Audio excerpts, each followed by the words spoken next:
आओ बच्चों कहानी सुनते हैं। किपर और टाइगर कैंपिंग पे जा रहे हैं बड़ी पहाड़ी के नीचे। किपर के पास एक स्टोरी बुक है और टाइगर के पास एक नई टॉर्च। चले कहानी सुनते हैं। टाइगर ने अपनी नई टॉर्च किपर को दिखाई। देखो कितनी जबरदस्त टॉर्च है, इतनी ताकत है इसमें। उसने पहले अपने टॉय उल्लू पे उस टॉर्च मारी, फिर हिप्पो पे और उसके बाद किपर के चेहरे पर रोशनी डालने लगा। टाइगर ने बताया ये बहुत ताकतवर टॉर्च है, इसकी रोशनी अंधेरे में बहुत दूर तक जाती है। किपर बहुत हैरान हुआ और बहुत एक्साइटेड भी। अब टाइगर भागता हुआ किपर की बास्केट की तरफ गया और बास्केट में बैठकर कंबल अपने सर पे खींच लिया। आओ देखो इधर अंधेरा करके बैठते हैं। जब कंबल ऊपर खींचा तो उसको किपर की स्टोरी बुक नजर आई। वो खुशी से चिल्लाया, एक और चीज, अब हम कंबल के अंदर अंधेरा करके इस टॉर्च से रीडिंग भी कर सकते हैं। दोनों बास्केट में कंबल सर पर डालकर बैठे। अब किपर ने पढ़ना शुरू किया।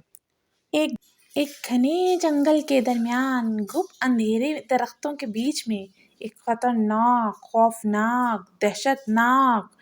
बस! टाइगर चिल्लाया और छलांग लगाई। हम आज रात दरख्तों में कैंप लगाएंगे और वहां पे वाकई में अंधेरा होगा।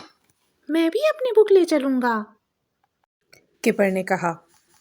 तो फिर उन्होंने अपनी बुक और कुछ बिस्किट साथ लिए और घने जंगलों के दरमियान में बड़ी पहाड़ी के नीचे अपना टेंट लगा लिया।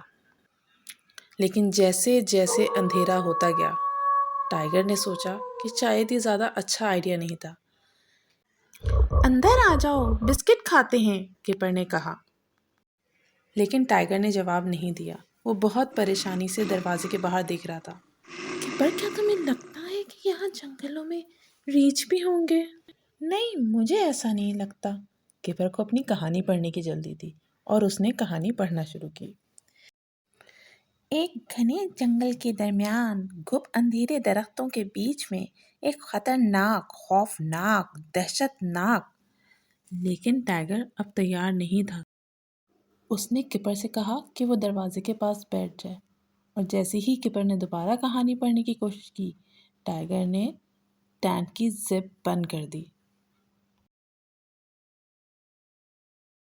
लेकिन तीसरी दफ़ा किपर ने जब कहानी पढ़ने की कोशिश की तो टेंट के बाहर कहीं दूर से एक खौफनाक और ज़ोरदार आवाज़ सुनाई दी। ये क्या था? किपर ने कहा। टाइगर ने कोई जवाब नहीं दिया।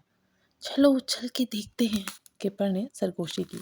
तो फिर वो दबे कदमों टेंट से बाहर निकले। टाइगर की नई टॉर्च की रोशनी उनकी मदद कर रही थी। मेरा ख्याल है कि ये आवाज़ यहीं कहीं करीब से आई है, किपर ने ये कहते हुए टॉर्च की रोशनी एक बूढ़े से दरख्त के तने पर मारी। उस दरख्त के बीच में एक काला सा सुराख था। अचानक उसमें दो बड़ी सी पीली पीली आंखें खुली और सुराख में से एक भयानक सी आवाज़ आई। वो खौफ से चीखे और एक दूसरे से टकराते हुए भागे। टॉर्च दूर जा गिरी। दोनों लड़खड़ाते हुए टेंट में पहुंचे। उनके दिल जोर जोर से धड़क रहे थे। मेरा ख्याल है कि वो बस एक उल्लू था, किपर ने सरगोशी की। हाँ, वो बस एक अहमक उल्लू ही था।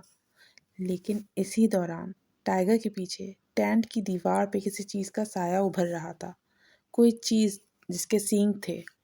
ये तो कोई खौफनाक, खतरनाक भूत है, टाइगर खौफ से कपकपाया।